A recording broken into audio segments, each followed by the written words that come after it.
بسم اللہ الرحمن الرحیم۔ آج کل ایک کلپ بہت وائرل ہوا ہے کہ ایک صاحب ہیں جو کہہ رہے ہیں کہ نبی صلی اللہ علیہ وسلم نے ارشاد فرمایا وطر کو مغرب کے مشابہ نہ کرو، اور پھر آگے جا کے بڑی دعوے کے ساتھ کہہ رہے ہیں کہ نبی نے اس بات کو بہت کلیئر کر دیا ہے کہ 2 رکعت کے بعد وطر میں آپ قعدہ نہ کریں۔ یہ کلپ بڑا وائرل ہوا۔ میں نے کہا یہ صاحب کوئی نہ عالم ہے نہ مفتی ہیں، میں کیوں ان کا جواب ریکارڈ کرواؤں، لیکن وہ کلپ اتنا زیادہ وائرل ہو گیا کہ بہت سے لوگ نے مجھ سے رابطہ کیا، بھائی اس کا کیا جواب ہے۔ اچھا، وہ بھائی صاحب نے اسٹائل بھی بڑا زبردست مارا ہے، ایسے کر کے نا جیسے بہت ٹینشن سے آج یہ جاگے ہوں اور آج ان کو لاکھوں کروڑوں لوگوں کی نمازیں ضائع ہونے کا جو فکر تھی لوگوں کی نمازیں ضائع ہونے کی، اس فکر نے ان کی راتوں کی نیندیں اڑا دی ہیں، اور بیچارے بڑی ٹینشن میں آ کے کہہ رہے ہیں کہ او ہو ایسے نا اسٹائل مارا یوں کر کے۔ آپ دیکھیں اب یہ ذرا آپ خود سنیں ان کو، پھر میں اس پہ تبصرہ کرتا ہوں۔ ساری زندگی وطر کی نماز غلط ادا کرتے آ رہے تھے ہم۔ امیجن دیٹ رسول اللہ صلی اللہ علیہ وآلہ وسلم نے فرمایا کہ اپنی وطر کی نماز کو مغرب کی نماز کی طرح ادا مت کرو۔ یہ بھائی صاحب نے 2 دعوے کیے ہیں اس میں۔ ایک دعویٰ تو یہ کیا کہ نبی صلی اللہ علیہ وسلم نے ہمیں حکم دیا کہ 2 رکعت کے بعد قعدہ مت کرو وطر میں۔ وطر کی نماز میں ہلکا سا چینج آتا ہے۔ وطر کی نماز میں آپ کو سیکنڈ رکعت میں تشہد ادا نہیں کرنا ہوتا۔ نماز میں تشہد کا ایلیمنٹ وہ ہوتا ہے جہاں ہم بیٹھتے ہیں اور اتحیات ادا کرتے ہیں۔ نارملی تشہد سیکنڈ اور 4تھ رکعت میں ادا کیا جاتا ہے جو ایون نمبر کی رکعتیں ہوتی ہیں، لیکن رسول اللہ صلی اللہ علیہ وآلہ وسلم نے بہت کلیئر کیا ہے۔ نبی علیہ السلام نے فرمایا کہ جب تم وطر کی نماز ادا کرو تو سیکنڈ رکعت میں تشہد ادا مت کرو۔ میرا ان سے سوال یہ کہ کہاں حکم دیا؟ کوئی ایک حدیث آپ پیش کریں۔ نبی صلی اللہ علیہ وسلم پہ آپ نے اتنا بڑا بہتان باندھ دیا، اور اتنے دعوے کے ساتھ اور ایسے ناٹک کے ساتھ اور ایسے اسٹائل کے ساتھ آپ نے کہاں ارشاد فرمایا کہ 2 رکعت کے بعد قعدہ مت کرو؟ وہ حدیث آپ ذرا پیش کریں۔ جو آپ نے حدیث پیش کی ہے کہ نبی صلی اللہ علیہ وسلم نے وطر کو مغرب کے مشابہ پڑھنے سے منع کیا، رسول اللہ صلی اللہ علیہ وآلہ وسلم نے فرمایا کہ اپنی وطر کی نماز کو مغرب کی نماز کی طرح ادا مت کرو۔ میں آپ کے سامنے پورے الفاظ اس حدیث کے پڑھ کے سنا دیتا ہوں، اسی سے آپ کو پتہ چل جائے گا کہ نبی نے جو وطر کو مغرب کے مشابہ پڑھنے سے منع کیا ہے، اس منع کرنے کا مطلب کیا ہے۔ نبی علیہ السلام نے جو ہمیں منع کیا نا کہ وطر کی نماز کو مغرب کی طرح ادا نہ کرو، اس میں بہت مائنیوٹ سا چینج ہے۔ جیسے ہم مغرب کی نماز میں پہلی رکعت ادا کرتے ہیں، سیکنڈ رکعت میں بیٹھ جاتے ہیں، تشہد میں اتحیات ادا کرتے ہیں، پھر 3rd رکعت کے لیے کھڑے ہوتے ہیں، اور پھر 3rd رکعت بھی ویسے ہی ادا ہوتی ہے جیسے سیکنڈ کی تھی، with the addition of درود and then سلام۔ وطر کی نماز میں ہلکا سا چینج آتا ہے۔ وطر کی نماز میں آپ کو سیکنڈ رکعت میں تشہد ادا نہیں کرنا ہوتا۔ نماز میں تشہد کا ایلیمنٹ وہ ہوتا ہے جہاں ہم بیٹھتے ہیں اور اتحیات ادا کرتے ہیں۔ نارملی تشہد سیکنڈ اور 4تھ رکعت میں ادا کیا جاتا ہے جو ایون نمبر کی رکعتیں ہوتی ہیں، لیکن رسول اللہ صلی اللہ علیہ وآلہ وسلم نے بہت کلیئر کیا ہے۔ نبی علیہ السلام نے فرمایا کہ جب تم وطر کی نماز ادا کرو تو سیکنڈ رکعت میں تشہد ادا مت کرو، اور 3rd رکعت میں ڈائریکٹلی کھڑے ہونے کے بعد تشہد ادا کرو، درود پڑھو، دعا کرو اینڈ موو آن۔ پوری حدیث یہ دارقطنی کی یوں ہے۔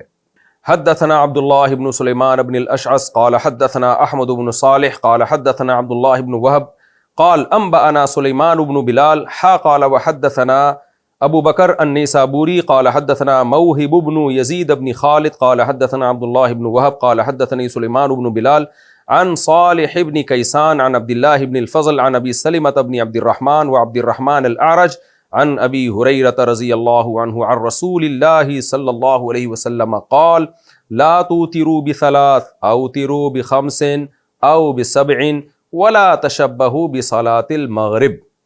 پوری حدیث یوں ہے۔ حضرت ابو ہریرہ رضی اللہ تعالیٰ عنہ فرماتے ہیں رسول اللہ صلی اللہ علیہ وسلم نے ارشاد فرمایا لا توتروا بثلاث، 3 رکعت وطر مت پڑھو، اوتروا بخمس او بسبع، 5 رکعت وطر پڑھو یا 7 رکعت وطر پڑھو، ولا تشبہوا بصلاۃ المغرب، مغرب کی نماز کے مشابہ مت بناؤ اس کو، وطر کو۔ کیا مطلب حدیث کا؟ پہلے تو میں یہ بتا دوں کہ 7 رکعت وطر یا 5 رکعت وطر کا مطلب کیا ہے، یہ بھی میں اپنی طرف سے نہیں بتاتا۔ امام بخاری کے شاگرد امام ترمذی، بہت بڑے محدث، وہ فرماتے ہیں کہ حدیث میں جب یہ آتا ہے کہ 5 رکعت وطر پڑھو یا 7 رکعت وطر پڑھو یا 9 رکعت وطر پڑھو، یا حدیث میں جب یہ آتا ہے کہ نبی 9 رکعت وطر پڑھتے تھے، 13 رکعت وطر پڑھتے تھے، تو اس کا مطلب 3 رکعت وطر سمیت پوری جو تہجد کی نماز ہے وہ مراد ہوتی تھی۔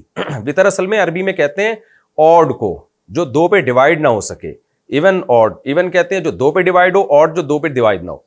تو حدیثوں میں جو آتا ہے 17 رکعت وطر پڑھتے تھے یا 5 رکعت وطر پڑھتے تھے یا 7 وطر پڑھتے تھے، یا نبی نے جو ہمیں حکم دیا کہ 5 رکعت وطر پڑھو 7 وطر پڑھو، اس کا مطلب کیا ہے کہ تہجد کی ٹوٹل رکعتیں 7 ہونی چاہیے یا 9 ہونی چاہیے یا 13 ہونی چاہیے.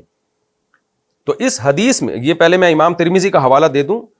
امام ترمذی کی جلد نمبر 2 صفحہ نمبر 320 پہ لکھتے ہیں قال اسحاق بن ابراہیم معنی ما روی ان النبی صلی اللہ علیہ وسلم کان یوتر ب13 قال انما معناه انه كان يصلي من الليل 13 ركعة مع الوتر. کہتے ہیں جو نبی صلی اللہ علیہ وسلم سے مروی ہے نا کہ آپ صلی اللہ علیہ وسلم 13 رکعت وطر پڑھتے تھے, اس کا مطلب یہ ہوتا ہے کہ وطر سمیت ٹوٹل رکعتیں 13 ہوتی تھیں, تہجد بھی اس میں ملا کے راوی نے بیان کیا ہے. فنصبت صلاۃ اللیل الی الوتر, تو پوری رات کی نماز وطر کی طرف منسوب کر دی گئی ہے. اور آگے پھر اسی کے آگے انہوں نے دلیل دی ہے کہ حدیث میں آتا ہے اوتروا یا اہل القرآن, اے اہل قرآن وطر پڑھو. تو یہاں صرف وطر مراد نہیں ہے, پوری تہجد وطر سمیت مراد ہے. یہ امام ترمذی کی آپ عبارت دیکھ سکتے ہیں جو اسحاق ابن ابراہیم کے حوالے سے انہوں نے ذکر کی ہے. تو اب حدیث کا مطلب اب سمجھیں. میں دوبارہ اب حدیث کا ترجمہ کرتا ہوں. نبی نے فرمایا لا توتروا بثلاث, دارقطنی کی حدیث جو بھائی صاحب نے پیش کی, 3 رکعت وطر مت پڑھو. اوتروا بخمس او بسبع, 5 پڑھو یا 7 پڑھو.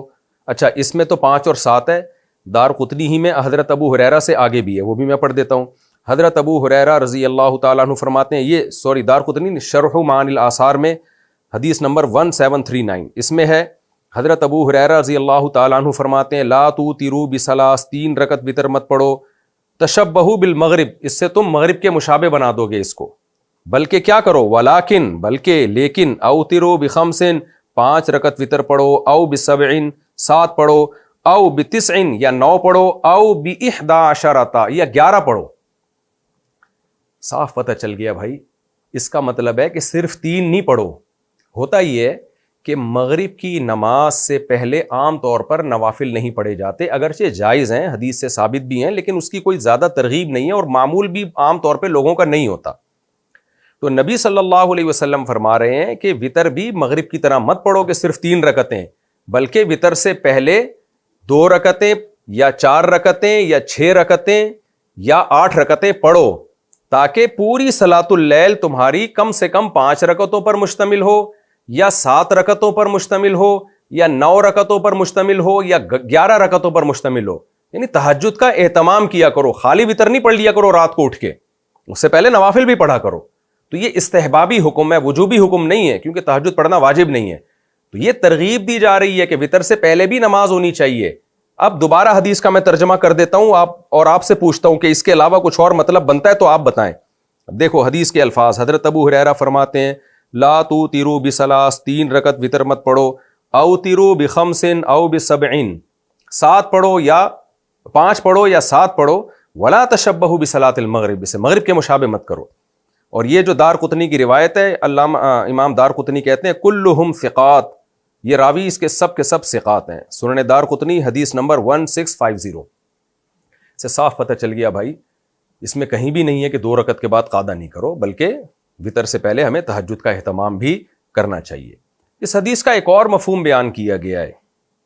وہ مفہوم یہ بیان کیا گیا ہے کہ نبی صلی اللہ علیہ وسلم نے جو یہ فرمایا کہ وطر کو مغرب کے مشابہ نہ کرو, اس کا مطلب کیا ہے کہ مغرب کی تیسری رکعت میں قراءت نہیں ہوتی, یعنی وجوبی طور پر اختیاری ہے کہ آپ کر لیں نہ کریں, لازمی نہیں ہے. جبکہ وطر میں آپ کو تیسری رکعت میں قراءت لازمی کرنی ہے, وہ خالی نہیں ہو سکتی. اور یہ بھی مفہوم حدیث سے ثابت ہے, یعنی موقوف حدیث سے, صحابہ کے اقوال سے ثابت ہے. میں آپ کے سامنے یہ حدیث پیش کرتا ہوں. علامہ بدر الدین عینی رحمہ اللہ تعالی نخب الافکار فی تنقیح مبانی الاخبار فی شرح معانی الآثار جلد نمبر 5 صفحہ نمبر 106 پر سند کے ساتھ یہ حدیث پیش کرتے ہیں. حدثنا ابو بکر قال حدثنا ابو داود قال حدثنا ابو خلدہ قال سألت ابا العالیۃ عن الوتر فقال علمنا اصحاب محمد صلی اللہ علیہ وسلم او قال علمونا ان الوتر مثل صلاة المغرب غیر انک تقرأ فی الثالثۃ ھذا وتر اللیل وھذا وتر النہار.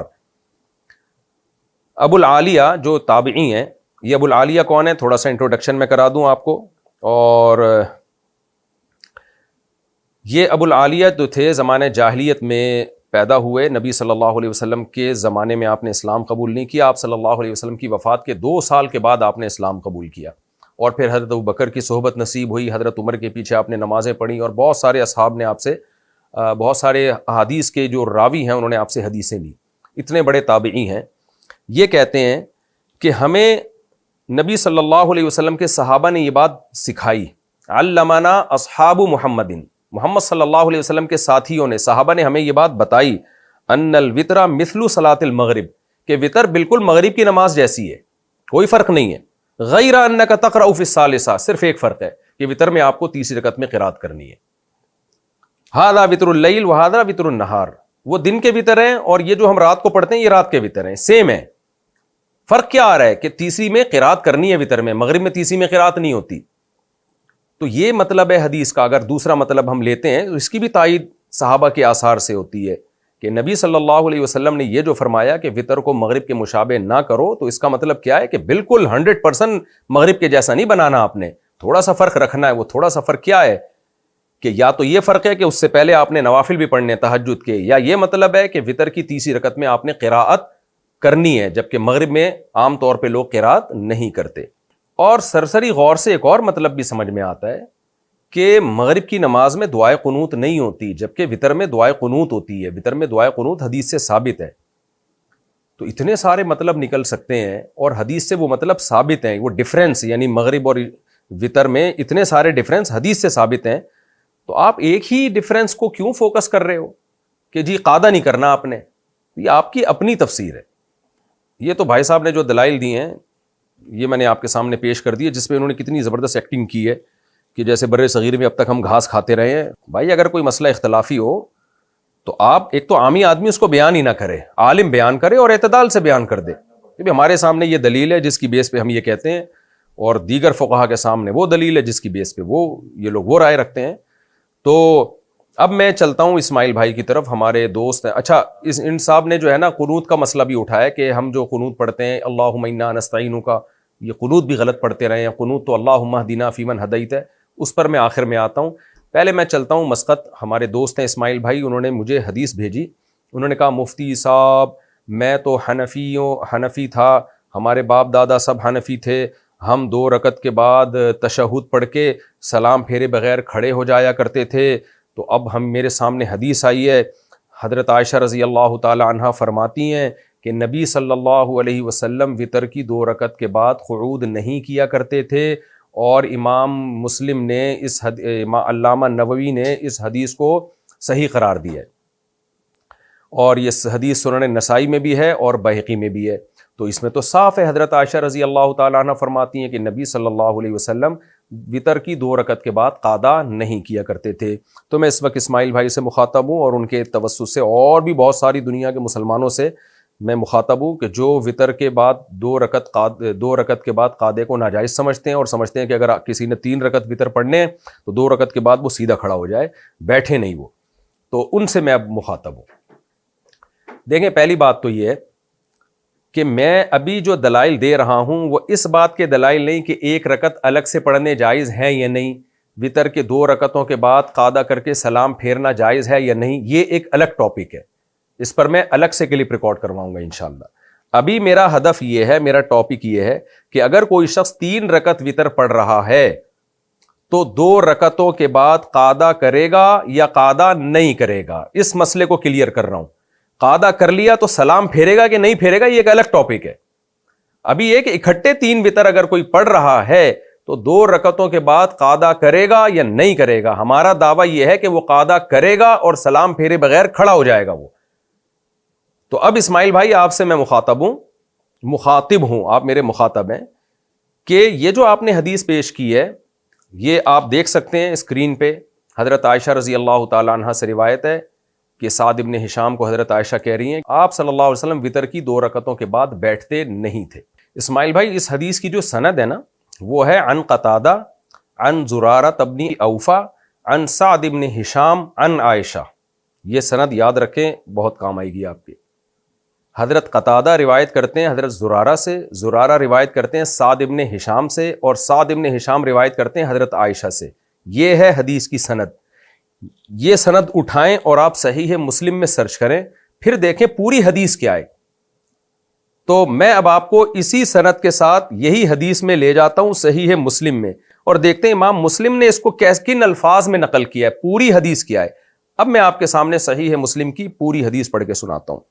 صحیح مسلم کی حدیث نمبر 746، اس میں حضرت قتادہ حضرت زرارہ سے اور وہ سعد ابن ہشام سے روایت کرتے ہیں حضرت عائشہ سے، لمبی حدیث ہے، آگے چلتے ہیں ہم۔ حدیث کے الفاظ ہیں وَيُصَلِّي 9 رکعات۔ اچھا، اس میں پہلے الفاظ یہ ہیں کہ حضرت سعد ابن ہشام سیدہ عائشہ سے پوچھتے ہیں انبئینی عن وطری رسول اللہ صلی اللہ علیہ وسلم، اے ام المومنین آپ مجھے نبی کے وطر کے بارے میں بتائیں۔ یہ اسپیسیفک سوال ہی وطر کے بارے میں ہو رہا ہے۔ سیدہ عائشہ نے فرمایا نبی صلی اللہ علیہ وسلم یصلی 9 رکعات، آپ 9 رکعتیں پڑھتے تھے، لا یجلس فیہا الا فی الثامنہ، آپ اس میں نہیں بیٹھتے مگر 8ویں رکعت میں، فیذکر اللہ ویحمدہ ویدعوہ ثم ینہض ولا یسلم، آپ اس میں پھر اللہ کی حمد و ثنا کرتے یعنی اتحیات پڑھتے، جیسے کہ دوسری حدیث میں پتہ چلتا ہے۔ اس کے بعد ینہض، آپ کھڑے ہو جاتے، سلام نہیں پھیرتے تھے، ثم یقوم، کھڑے ہوتے، فیصلی التاسعۃ، 9ویں رکعت پڑھتے، ثم یقعد، پھر قعدہ کرتے، اللہ کی حمد و ثنا کرتے، ثم یسلم تسلیما یسمعنا، پھر اتنی زور سے سلام کرتے کہ ہمیں آواز آتی، یعنی سلام پھیرتے کہ ہمیں آواز آتی اس سلام کی۔ اس میں کیا ہے کہ نبی صلی اللہ علیہ وسلم 9 رکعتیں پڑھتے اور ان 9 میں 8ویں رکعت کے بعد بیٹھتے۔ یہ 8ویں رکعت حقیقت میں وتر کی دوسری رکعت تھی، اس میں بیٹھتے اور پھر تیسری رکعت کے لیے کھڑے ہوتے، پھر سلام پھیرتے۔ اس سے صاف پتہ چل رہا ہے کہ سیدہ عائشہ حضرت سعد ابن ہشام کو جو نبی کا وتر بتا رہی ہیں، نبی صلی اللہ علیہ وسلم کا، اس میں بتا رہی ہیں کہ آپ 8ویں رکعت کے بعد بیٹھتے، سلام پھیرے بغیر کھڑے ہو جاتے اور تیسری رکعت کے بعد آپ سلام پھیرتے۔ پھر آگے حدیث کے الفاظ کیا ہیں کہ ثم یصلی رکعتین بعد ما یسلم وهو قاعد، پھر آپ 2 رکعتیں پڑھتے بیٹھ کے، فتلک 11 رکعۃ یا بنی، اس طرح یہ ٹوٹل 11 رکعتیں ہو جاتی تھیں اے میرے بچے۔ حضرت سعد ابن ہشام کو محبت سے کہہ رہی ہیں اے میرے بچے، تو فرمایا کہ اے میرے بچے یہ ٹوٹل 11 رکعتیں ہوتی تھیں، یعنی 3 رکعت وتر کے بعد 2 رکعت بیٹھ کے پڑھتے، اور اس سے پہلے آپ صلی اللہ علیہ وسلم 6 رکعتیں پڑھتے، تو 6 اور 3 9 اور اس کے بعد 2 رکعت، یہ ٹوٹل 11 رکعتیں ہو گئی۔ تو اس سے صاف پتہ چلتا ہے وتر کی 2 رکعتوں کے بعد بیٹھتے۔ ہاں، یہاں ایک سوال پیدا ہوتا ہے، اس حدیث میں تو الفاظ ہی لا یجلس فیہا الا فی الثامنہ، کہ نبی صلی اللہ علیہ وسلم 8ویں رکعت کے بعد ہی بیٹھتے۔ اس سے ایک اشکال ہوتا ہے کہ اس سے پتہ چلتا ہے کہ پھر وہ 8 رکعتیں کنٹینیو پڑھتے، آپ بیچ میں جلسہ ہی نہیں ہوتا تھا، 2 رکعت کے بعد بیٹھتے ہی نہیں تھے، تو ایسا نہیں ہے۔ دوسری حدیثوں میں وضاحت ہے، صحیح اب وہ کون سی حدیثیں ہیں وہ میں آپ کے سامنے پڑھ کے سنا دیتا ہوں، جس سے صاف پتہ چلتا ہے کہ نبی صلی اللہ علیہ وسلم ہر 2 رکعت کے بعد بیٹھا کرتے تھے۔ وہ حدیثیں میں بعد میں بتاؤں گا، وہ تو بہت مشہور ہیں۔ تو یہاں حضرت عائشہ کا مقصد یہ نہیں ہے کہ کسی 2 رکعتوں کے بعد آپ بیٹھتے ہی نہیں تھے، بلکہ مطلب یہ وہ والا بیٹھنا جو سلام کے لیے بیٹھنا ہوتا ہے۔ دیکھیں قعدے کی 2 قسمیں ہوتی ہیں، نماز میں جو جلوس ہوتا ہے اس کی 2 قسمیں ہوتی ہیں۔ ایک جلوس وہ ہوتا ہے جو نماز کے خاتمے کے لیے ضروری ہے، 2 رکعتوں کے بعد آپ کو سلام اگر پھیرنا ہے تو بیٹھنا پڑے گا، اور ایک قعدہ وہ ہوتا ہے جو سلام پھیرنے کے لیے نہیں ہے، بلکہ 4 رکعت اور 3 رکعت والی نمازوں میں 2 رکعت کے بعد والی جو رکعتیں ان میں فاصلے کے لیے ہوتا ہے۔ تو سیدہ عائشہ کا مطلب یہ نہیں ہے کہ 2 رکعتوں کے بعد آپ کبھی بیٹھتے ہی نہیں تھے، بلکہ مطلب یہ ہے کہ وہ والا بیٹھنا جو دوسری رکعت اور تیسری رکعت میں فصل کے لیے ہوتا ہے، وہ والا بیٹھنا نہیں تھا، وہ والا بیٹھنا صرف وتر کی دوسری رکعت کے بعد ہوتا تھا۔ اس سے پہلے جو بیٹھنا تھا وہ یہ والا بیٹھنا نہیں تھا، اس کی نفی ہے، مطلق بیٹھنے کی نفی نہیں ہے کہ بیٹھتے ہی نہیں تھے، کنٹینیو آپ 8 رکعتیں پڑھتے تھے، اس کی نفی نہیں ہے، کیونکہ حضرت عائشہ دوسری حدیثوں میں اس کو کلیئر کر چکی ہیں۔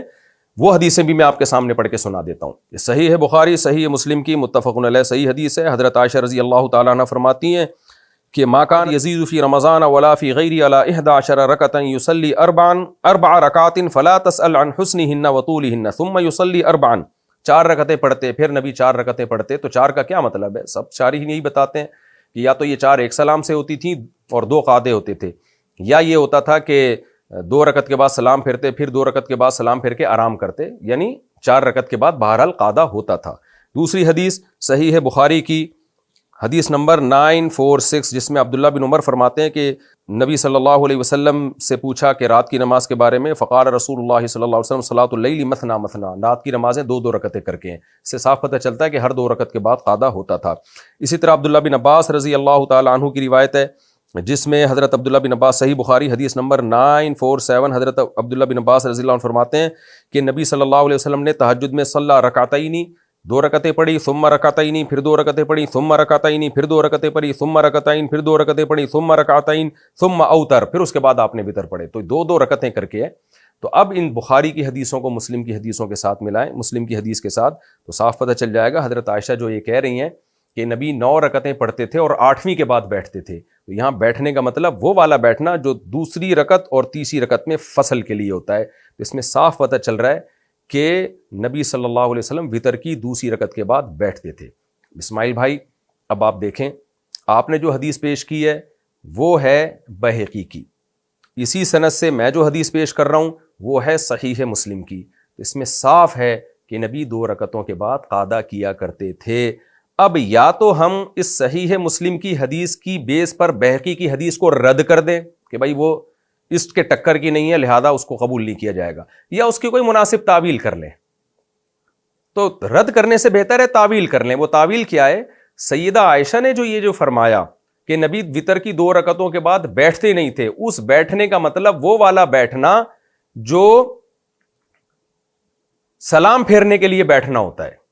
تو سیدہ عائشہ اصل میں رد کر رہی ہیں ان لوگوں پہ جو 2 رکعت کے بعد قادہ کر کے سلام پھیر دیتے ہیں، ان پہ رد کر رہی ہیں۔ بھائی سلام پھیرنے والا بیٹھنا نہیں تھا، اور یہ ہوائی بات نہیں ہے، اس کی تائید نسائی کی اس حدیث سے ہوتی ہے جس میں یہی حدیث ہے، یہی راوی ہیں، حضرت قتادہ زرارہ ابن اوفا سے، زرارہ ابن ابی اوفا سعد ابن ہشام سے، سعد ابن ہشام سیدہ عائشہ سے نقل کرتے ہیں کہ نبی حضرت عائشہ رضی اللہ تعالی عنہ فرماتی ہیں کان النبی صلی اللہ علیہ وسلم لا یسلم رکعتین الوتر، نبی صلی اللہ علیہ وسلم وتر کی 2 رکعتوں کے بعد سلام نہیں پھیرتے تھے۔ وہی سند ہے بالکل۔ تو اس سے صاف پتہ چل رہا ہے بھائی سیدہ عائشہ کا اصل مقصد سلام کی نفی کرنا ہے، قادے کی نفی کرنا نہیں ہے۔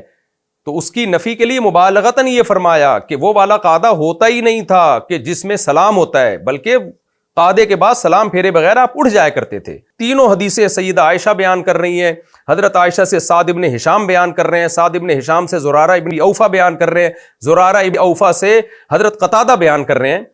تو اب اس کے بعد کیا رہ گیا؟ صاف پتہ چلتا ہے بھائی وتر کی 2 رکعتوں کے بعد قادہ بھی ہوتا تھا اور سلام پھیرے بغیر نبی صلی اللہ علیہ وسلم اٹھ جایا کرتے تھے۔ تو یہ تو مسئلہ ہو گیا کلیئر۔ اب میں آپ کے پاس صحابہ کے کچھ عمل پیش کرتا ہوں کہ صحابہ کرام وتر کی 2 رکعتوں کے بعد قادہ کیا کرتے تھے اور اس کے بعد پھر کھڑے ہو جایا کرتے تھے۔ عبداللہ بن عمر تو 2 رکعت کے بعد سلام بھی پھیرتے تھے، وہ عبداللہ بن عمر رضی اللہ تعالیٰ عنہ کا اپنا عمل تھا۔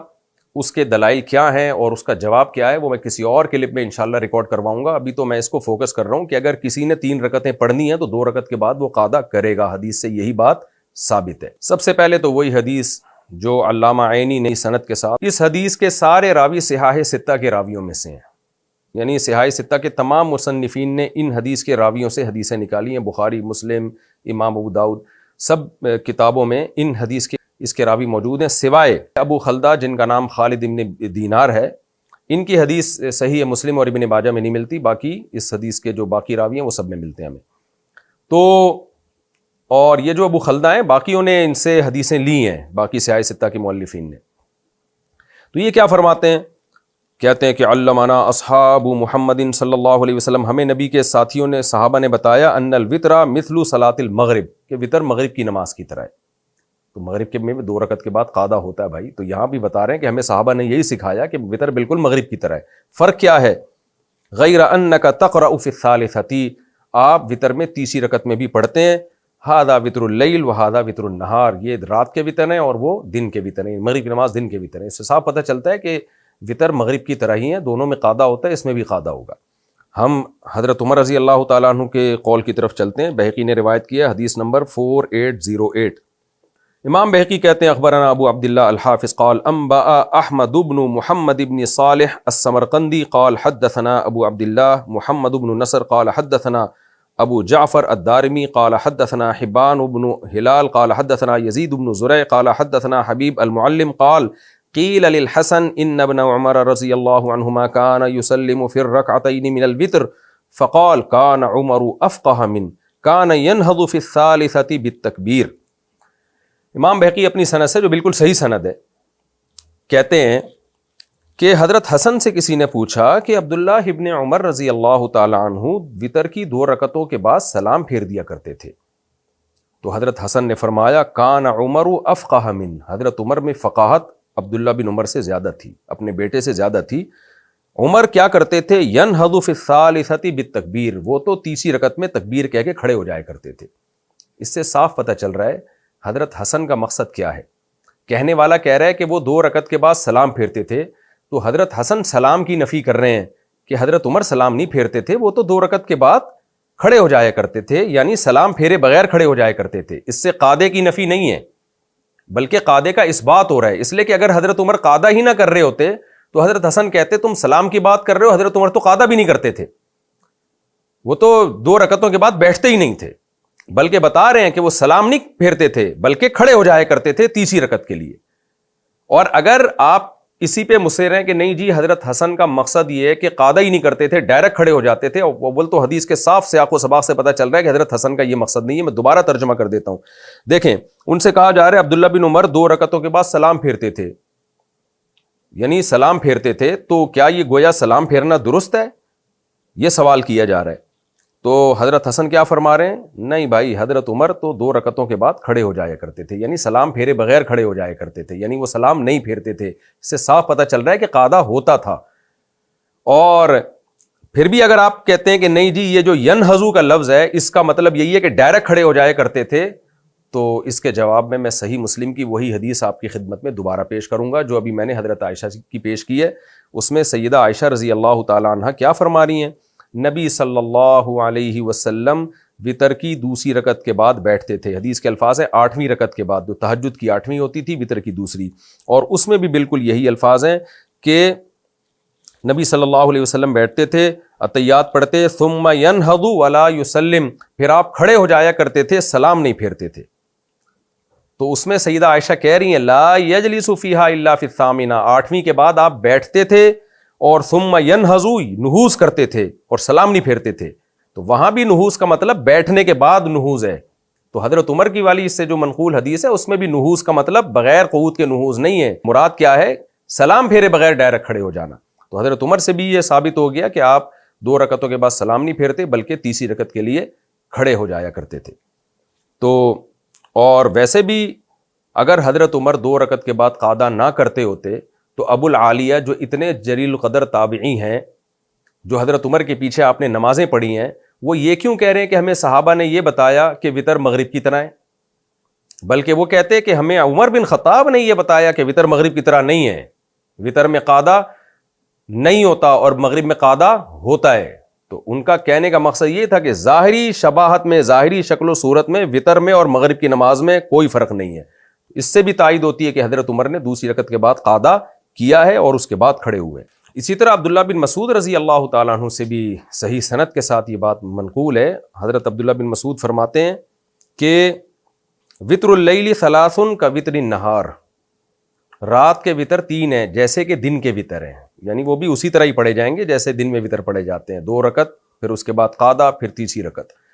تو اس سے اور عبداللہ بن مسعود رضی اللہ تعالیٰ عنہ کا یہ آپ اس میں دیکھ سکتے ہیں اسکرین پہ ان کی حدیث کا ریفرنس۔ باقی عبداللہ بن مسعود کی حدیث کو ضعیف جو کہا گیا ہے تو وہ مرفوع حدیث کو کہا گیا ہے، موقوف کو نہیں کہا گیا۔ تو جو موقوفاً عبداللہ بن مسعود سے روایت ہے وہ صحیح ہے۔ تو عبداللہ بن مسعود کا عمل بڑے فقیہ تھے، جن کو حضرت عمر نے کوفہ بھیجا اس لیے کہ تاکہ وہاں علم پھیلائیں، تو ان کی فقاہت پہ تو جتنا کہا جائے کم ہے۔ حضرت عمر رضی اللہ تعالیٰ عنہ کے پاس جب حضرت عبداللہ بن مسعود آیا کرتے تھے تو حضرت عمر فرماتے تھے کنیف ملئ علما، یہ چھوٹے سے قد کا آدمی لیکن علم سے بھرا ہوا ہے۔ اتنے بڑے فقیہ صحابی اور حضرت عمر اور پھر ابو العالیہ کا بیان کہ صحابہ کرام نے ہمیں اس طرح سے وتر سکھائے ہیں، ان سب کی نمازوں کو یہ بھائی صاحب نے کیا کہہ دیا؟ غلط پڑھتے آئے تھے، ساری زندگی وتر کی نماز غلط ادا کرتے آ رہے تھے ہم، امیجن دیٹ۔ تو اس لیے لوگ کنفیوز نہ ہوں، وتر کا طریقہ یہی راجح ہے، 2 رکعت کے بعد آپ نے قعدہ کرنا ہے، تیسری رکعت کے لیے آپ نے پھر کھڑے ہونا ہے۔ باقی اگر اس میں مجتہدین کا کچھ اختلاف ہے یا تابعین میں سے کسی نے کوئی اختلاف کیا ہے تو وہ سب ہمارے لیے قابل احترام ہے. اجتہادی مسائل میں اختلاف رحمت ہے، زحمت نہیں ہے، اور اس رحمت کے فائدے ہوتے ہیں. لیکن دلیل کی دنیا میں جو راجح بات ہے وہ یہی راجح بات ہے جو میں نے آپ کے سامنے پیش کی احادیث کی روشنی میں. حضرت عمر کا قول، صحابہ کا عمل، اور اس کے بارے میں حضرت عبداللہ بن مسعود جیسے صحابی کا عمل، اور خود نبی کا اپنا عمل صحیح مسلم کی حدیث میں. تو اس سے یہ بات میرا خیال ہے 2-2-4 کی طرح ثابت ہو گئی کہ وطر 3 رکعت میں 2 رکعت کے بعد قادہ ہوگا، سلام پھیرے بغیر آپ کھڑے ہو جائیں گے. اب ہم اگلے مسئلے کی طرف چلتے ہیں جو انہوں نے قنوت کا مسئلہ چھیڑا ہے کہ دعائے قنوت یہ والی نہیں، وہ والی نہیں، یہ والی. تھرڈ رکعت میں ایک اور ایڈیشن یہ بھی ہوتا ہے کہ قنوت نازلہ پڑھنی ہوتی ہے. نا سب کانٹیننٹ میں یہ کلچر ہے کہ قنوت نازلہ کی جگہ دعائے قنوت پڑھی جاتی ہے. پہلی بات تو میں آپ کو یہ عرض کروں کہ اس بارے میں بر صغیر کے علماء کا موقف جن پر یہ رد کرنا چاہ رہے ہیں، یا فقہ حنفی جن کو یہ اصل میں نام لیے بغیر ہدف بنانا چاہ رہے ہیں، فقہ حنفی کا موقف یہ نہیں ہے کہ اللہم اہدنا فیمن ہدیت یہ والی دعائے قنوت نہیں پڑھنی چاہیے، اللہم انا نستعینک ہی پڑھنی چاہیے. فقہ حنفی کا جو اصل موقف ہے وہ وہی ہے جو قرآن و سنت سے اور حدیث اور صحابہ سے ثابت ہے. وہ کیا ہے کہ بہتر ہے کہ آپ دونوں دعائیں پڑھیں، اللہم انا نستعینک والی بھی پڑھیں، اللہم اہدنا فیمن ہدیت والی بھی پڑھیں. اور فقہ حنفی کی جتنی بھی فتوے کی کتابیں ان میں یہی لکھا ہوا ہے. عوام کی سہولت کے لیے علماء ایک دعا سکھا دیتے ہیں تو اس لیے عوام میں ایک دعا رائج ہو گئی، تو اس میں کوئی فرق نہیں ہے، اس سے کوئی فرق نہیں پڑتا، یہ کوئی حدیث کی مخالفت نہیں ہے. بلکہ حناف کا تو اس میں اصل موقف یہ ہے جو سعودیہ کے علماء کا موقف ہے، جو امام احمد بن حنبل کا موقف ہے کہ کوئی بھی دعا پڑھ سکتے ہیں آپ. تو دعا کا موقع تو کوئی اسپیسیفک کوئی مخصوص الفاظ ضروری نہیں ہے. تو میں پہلے سعودی عرب کے مشہور عالم کا موقف آپ کے سامنے پیش کر دیتا ہوں. سعودی عرب کے ماضی قریب میں گزرے ہوئے ایک بہت بڑے مفتی شیخ صالح العثیمین رحمہ اللہ تعالیٰ فرماتے ہیں فلا بأس ان يزيد الانسان على هذا الدعاء في قنوت الوتر وان كان وحده فليدعو بما شاء ولكن الافضل ان يختار الانسان جوامع الدعاء. ریفرنس آپ کے سامنے اسکرین پہ. کہتے ہیں کہ بھائی کوئی حرج نہیں ہے اس میں کہ انسان اس دعا پہ کچھ اضافہ بھی کر لے، اور اگر اکیلا ہو تو جو چاہے دعا مانگ لے، لیکن افضل یہ ہے کہ جامع دعا مانگے. یعنی ایسی حدیث سے کوئی ایسی دعا سلیکٹ کرے جو بڑی جامع دعا ہو، یعنی کوئی مخصوص دعا اس میں ضروری نہیں ہے. بھائی صاحب کیا کہہ رہے ہیں؟ ہم دعائے قنوتی غلط پڑھتے آ رہے ہیں. اب فقہ حنفی کا کیا موقف ہے اس بارے میں وہ بھی میں آپ کے سامنے پیش کر دیتا ہوں. طرح بدائع الثناء میں علامہ کاسانی رحمہ اللہ تعالیٰ فرماتے ہیں کہ اگر کوئی قنوت میں ولو قرأ معه غیرہ کان حسن، اگر کوئی اللہم انا نستعین کے ساتھ دوسری دعا بھی پڑھتا ہے تو بھی بہتر ہے. اور بہتر یہ ہے کہ وہ دعا پڑھ لے، یعنی اللہم انا نستعینک کے بعد وہ دعا پڑھ لے جو نبی صلی اللہ علیہ وسلم نے حسن ابن علی رضی اللہ عنہ کو سکھائی تھی، اللہم اہدنا فیمن ہدیت. اور اسی طرح آگے جا کے یہ بھی لکھتے ہیں کہ کوئی بھی دعا پڑھ سکتا ہے.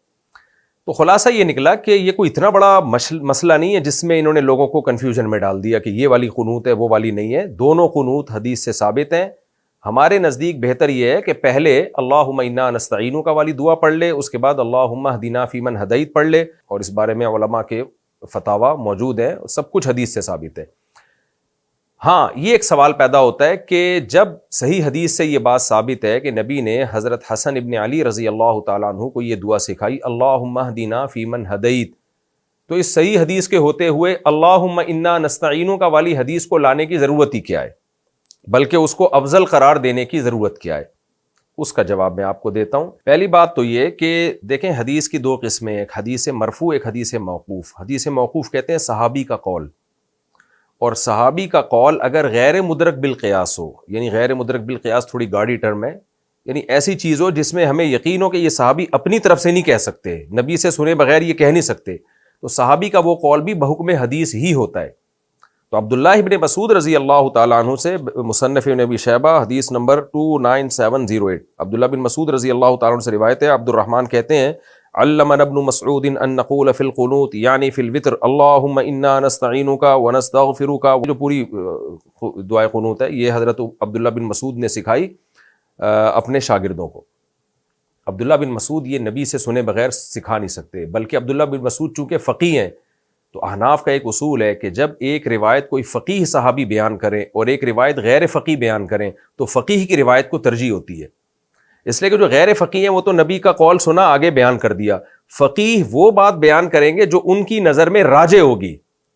تو عبداللہ ابن مسعود نے یہ قول نبی صلی اللہ علیہ وسلم سے سنا ہے، بغیر سنے پوری دعا وتر کی نہیں سمجھا سکتے کسی کو کہ بھئی یہ والی پڑھا کرو، یہ ایسا ہو نہیں سکتا. تو یہ حدیث موقوف بحکم مرفوع ہے.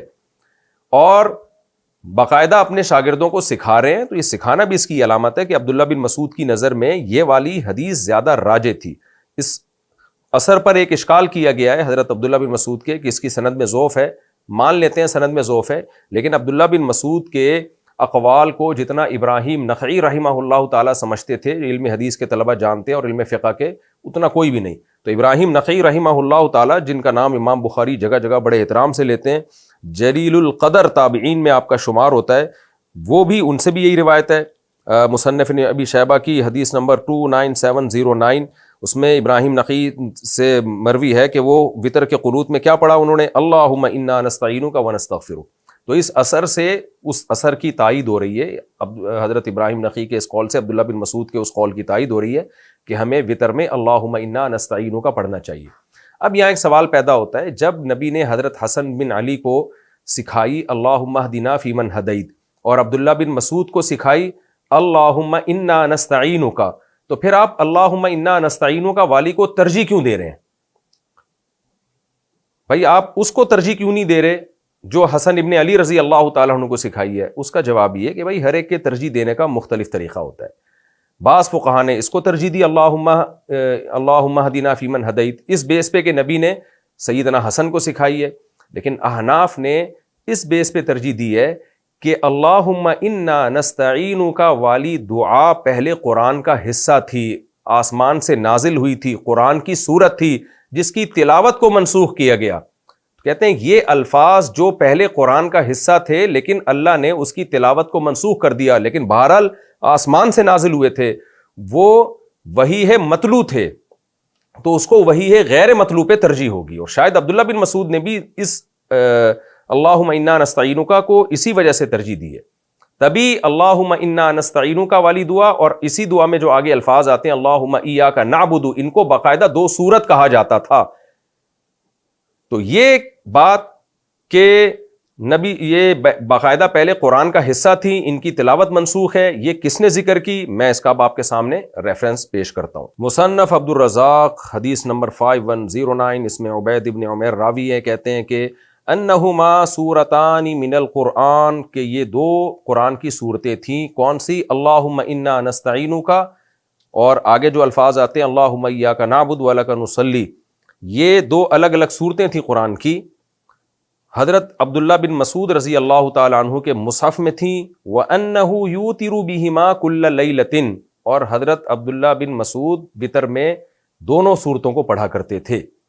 تو یہ قرآن کی صورتیں تھیں میرے بھائی, جو منسوخ ہو گئیں, اس کی تلاوت منسوخ ہو گئی, تبھی مصحف عثمانی میں وہ نہیں لکھی گئی. اور عبداللہ بن مسعود نے بھی اپنے مصحف سے نکال دی تھی, لیکن خود اس کو وطر میں پڑھتے رہتے تھے. یہی بات الاتقان فی علوم القرآن السیوطی میں بھی ہے, اور فنون الافنان فی عیون علوم القرآن علامہ ابن جوزی کی صفحہ نمبر 335 پہ بھی ہے.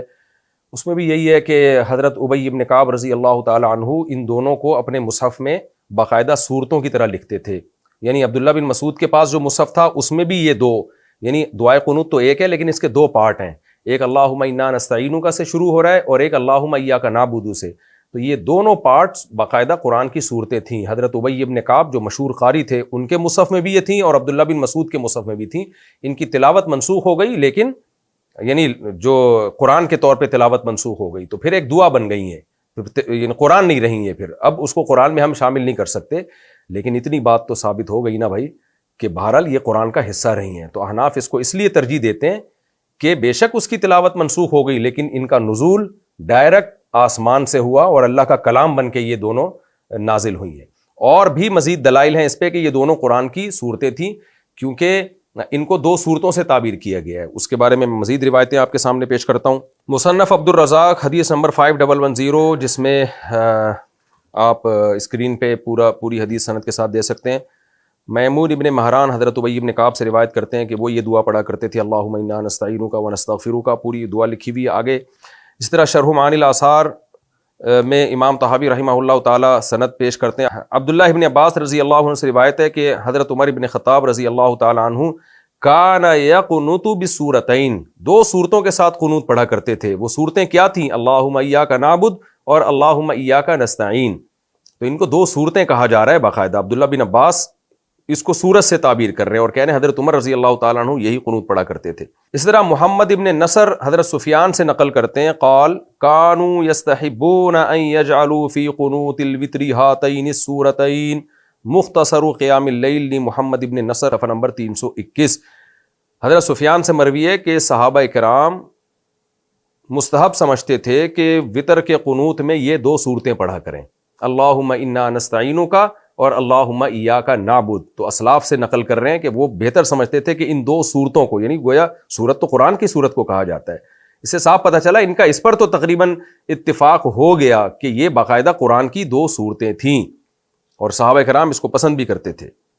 اچھا, علامہ البانی رحمہ اللہ تعالیٰ نے بھی ایک سند ذکر کی ہے جس میں ہے کہ حضرت عمر رضی اللہ تعالیٰ عنہ فجر میں یہ قنوت پڑھا کرتے تھے اللہم انا نستعینک, لیکن علامہ البانی نے اس کی سند کو ضعیف قرار دیا ہے. اور ضعف کی وجہ کیا بیان کی ہے؟ علامہ البانی فرماتے ہیں ھذا سند کلھم ثقات, یہ سب کے سب ثقات راوی ہیں.